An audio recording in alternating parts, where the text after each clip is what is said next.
Mórí Vermagin, Jas Vehan Sohliv and Glanty, and particularly Joe Ganamagadas and Gura Veharashliv. And to be asked to speak on a topic so close to my heart is particularly nice, because after all, even since I was a child, I've been kind of trying to predict the outcomes of general elections. I mean, after all, I was only 9 years of age when I was canvassing the nuns in school. And our home, of course, was the Fianna Fáil election headquarters. And where everybody else in Tipperary, their sport was hurling, ours was actually politics. So having grown up with it, I have to say it was easy in those days to predict the outcome of the general election. Because it was either going to be an overall majority, remember those days, for Fianna Fáil, or, as Frank said, the Fine Gael and Labour coalition.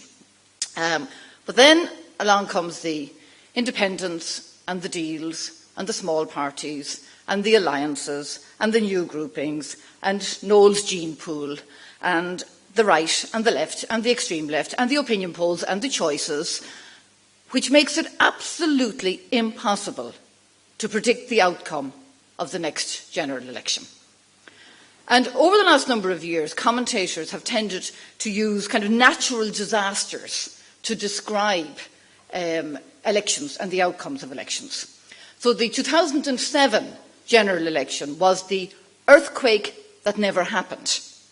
The 2011 general election was truly seismic for Fine Gael and Labour and Sinn Féin as they broke all their previous records. And for Fianna Fáil, we suffered a negative tsunami of vote and seat lost. Now, if we're to use that terminology for the next election, I suspect somehow that the results won't be so much a tornado as a twister. And this morning, that's what we're being asked to look at and to discuss. Will we have new politics or will we have unstable governance? Now, unlike the political pundits, I'm only a politician, I'm not a prophet. I don't know what the result will be. However, I do think that the campaign will be new politics for a number of reasons. The first thing is you're going to have far more women seeking election. And that is going to impact on the campaign, it's going to impact on the discussion, on the topics that are being discussed, and it's going to lead to a far broader, wider debate on issues, which I think is to be welcomed. Secondly, social media is going to have a very big impact on the next election. It's going to engage voters in a new way, but it's also going to challenge the parties and the candidates to come up with immediate responses. So at the time you could wait for the 6 o'clock news to know who has said what today. But now you have to have the story and the response immediately. And that's really going to be challenging. And even the traditional media are going to have to balance their coverage and their time in different ways because we have so many different groupings contesting the election. Thirdly, there's at least a possibility, and hopefully a good possibility, that young people will engage more in this election. Because as a result of the referendum, they've now seen that by being involved in politics, that you can actually bring about change. And finally, those who believe that protesting is the way to go, barricading women into their cars, abusing our president, or spitting at the Gardaí, maybe they'll realise that change at an election time comes about by casting your vote in the ballot box. So the campaign itself will be new politics. But the one thing I am sure about after the campaign is that when the votes are counted, the Irish people will want stable governance. And yes, it will become a numbers game, but good governance and stable government involves far more than just numbers. It involves political parties with an effective whip system, and here I'll agree with Frank, an agreed policy platform, and leaders who don't have to like each other, but who respect and trust each other and who are respected and trusted. As of last Wednesday, or as of 11 o'clock today, there were 10 political parties represented in the Oireachtas. There's 11 in Dublin City Council. There are many more in local authorities around the country. The political parties are successful the world over because, contrary to popular belief, political parties bring chaos that would bring order to the chaos that would otherwise reign. Yeah, sometimes that happens too. Political parties bring order to the chaos that would reign if parliaments were populated by parish pump populists. It is the collective nature of a political party that ensures that national priorities and not local ones that prevail. Not local and not sectional interests. And that is really important when you're talking about government. It goes back to Charles Stewart Parnell. I mean, he was the one that brought the Irish Parliamentary Party together to sit, act and vote together, and succeeded in getting the first Home Rule Bill through. So it's knowing that you can depend on a majority of TDs. That is what allows for policy to be implemented. Last night we heard Michael MacDougall, and over the last number of months we've heard people talk about the whip system. Independents don't have one. Smaller parties are going to relax it, others are going to reduce the power of it. But the reality is stable government needs the discipline of the whip system in order to survive and to achieve anything. If I could misquote a terrible saying, spare the whip and spoil the party, because that's what makes the party system work. And given that there hasn't been a single party government in Ireland for nearly 40 years, since 1977, I think we can presume that the next election will produce some form of alliances. If you have political parties working together, there's a presumption that after you have your programme for government, well, at least then the votes will be there. And that gives stability and it gives certainty. But a government that's trying to depend on independence will have to negotiate and bargain and even plead for every measure. Now, I had the pleasure of being government chief whip between 2002 and 2004. I was the first female whip. You have no idea the number of men, male TDs, who told me they were looking forward to being whipped by a woman. I had my very own 50 Shades of Grey. No. That government was a Fianna Fáil PD government supported by independents. The previous government was dependent on the independents. Everyone had their own list of demands, the issue to be resolved while they held the government to ransom. Now, in fairness to Jackie and to Mildred and to Harry and to Tom, what they were looking for was a road, a school, a bridge, a mast. They weren't exactly things that were going to affect the debt-GDP ratio. In fact, in Jackie's case, it was far more important that we gave him the good news before we gave it to John O'Donoghue. But imagine a scenario after the next election where the government is formed maybe depending on 10 or 15 or 20 independents, not only with their own demands, but a list that is as much national as local. One of them wants to get rid of NAMA, another wants to abolish water charges, another wants to repeal the 8th. If you give in to all of those demands, that's where chaos can reign. And every bill, every measure would have to be negotiated. Every budget would have to be compromised. And that is exactly the political instability that we don't need. It was the political instability in the early 80s that held back economic recovery and held back social progress. But it would appear that even the independents are beginning to realise that there's strength in numbers, because we've now 2 new political parties who have emerged out of those independents, and we have at least 2 independent alliances. I serve on Dún Laoghaire County Council. We have 5 independents. We're barely a year there, and they have split already. We have the independents, and we have the 3 Shane Ross independents. So what is an independent? But what I do know is that stable government and coherent policies cannot emerge from groupings such as this.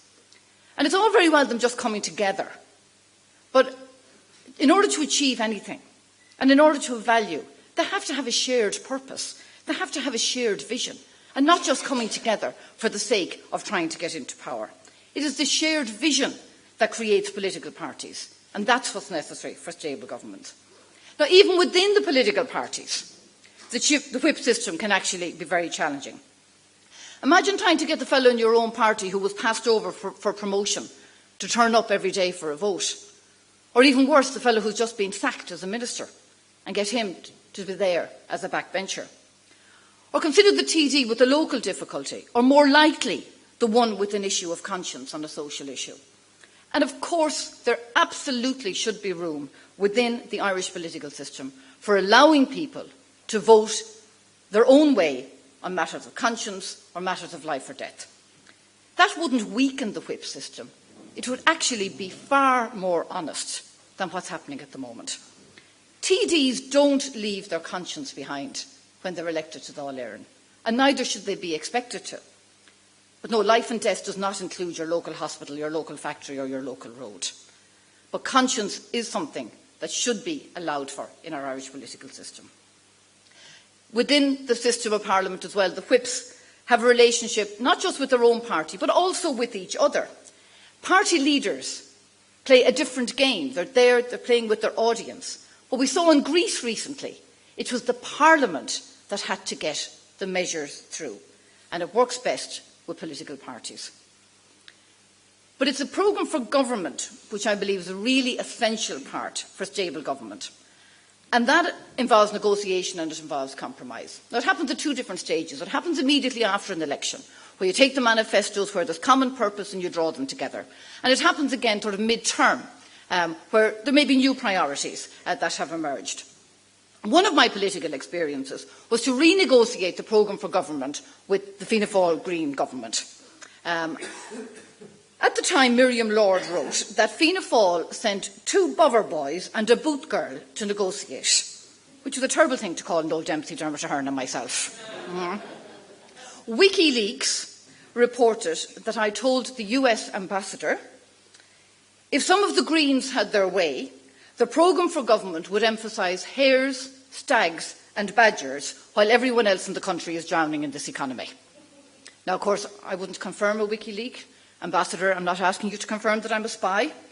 But if you look at that programme for government, you will find that there are elements in it that mightn't traditionally have appeared on a Fianna Fáil list of priorities, such as phasing out fur farming over 3 years, and the one I particularly like, replacing the culling of badgers with a more effective and humane method of control. I'm really glad for the badgers. But these are where issues and compromises are reached in drawing programmes for government together, because it is one of the most important political documents. It's negotiated with trust, it's negotiated with respect, and it is implemented. Of course there's walkouts, there's table thumping, there's red line issues, but at the end of the day, that sets out the economic and social direction of the country for the next few years. What will be in the next programme for government? Well, what needs to be in it are prioritising homelessness and mortgage distress and childcare and quality education. And yes, Frank is right, people want the deficit reduced and they want jobs. More than anything else, they want fairness. That's what they want brought back into the next government and into planning for the next number of years. Everyone should be benefiting from the economic recovery. And there is no doubt that there is the two-tier recovery. And what we want to see in the next government and in negotiating that programme for government is that those 2 tiers converge. That will take strong leadership. It will take strong leadership to keep a government together, a leader who has support of his own party and the respect of others. But in Ireland we have a long tradition of rallying around the leader. In many cases, and to some degree still today, the leader is more important than the party. Like when you think of, in England, it's Labour or Conservative, largely. In America, it's the Republicans and the Democrats. Irish people have tended the leader more than the philosophy. When you think of the mass meetings of Daniel O'Connell or the rallies of Parnell or the meetings of De Valera, they're all proof of this fascination. Over the years, we have been asked to let Lamass lead on, bring back Jack, to make it happen with Albert, to follow the young leader for a young country. That was before we had a lot done and more to do.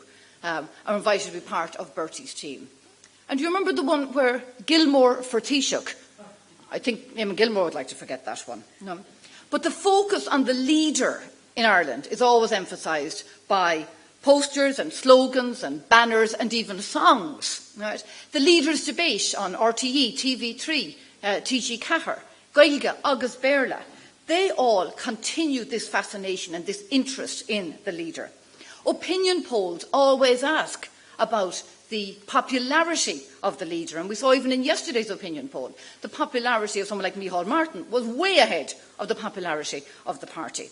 So Irish people put a lot of faith in their leaders, and good government actually results from good leadership and the leaders trusting each other as well.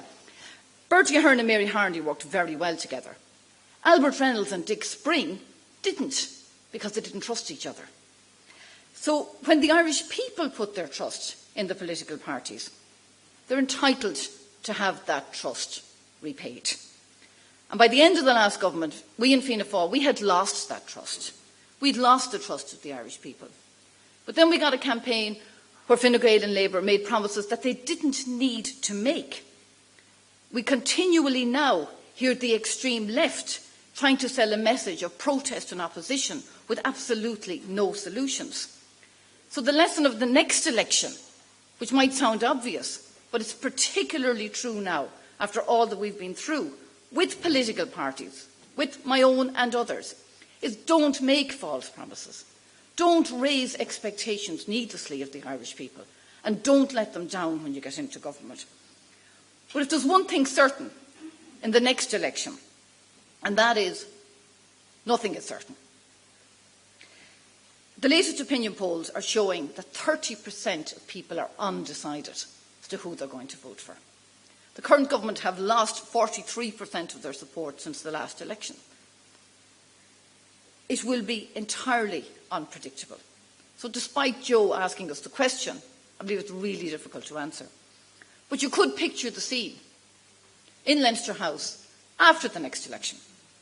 We'll have the individual independents running around Leinster House like minions going, me, me, me, me, me, me.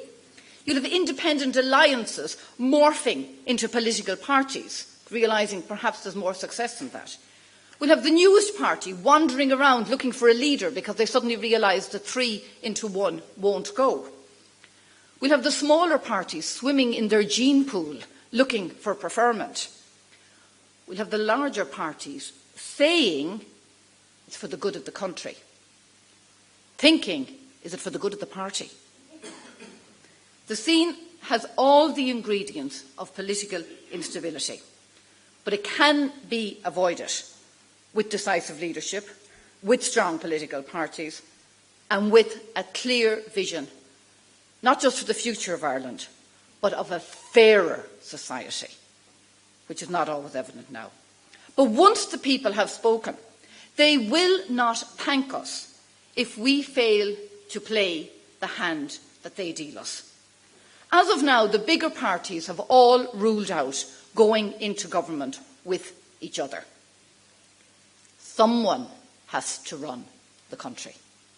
Someone has to reach the magic 79 seats. And when 100 women are elected in the next election, I bet you they will. Gar maith agaibh.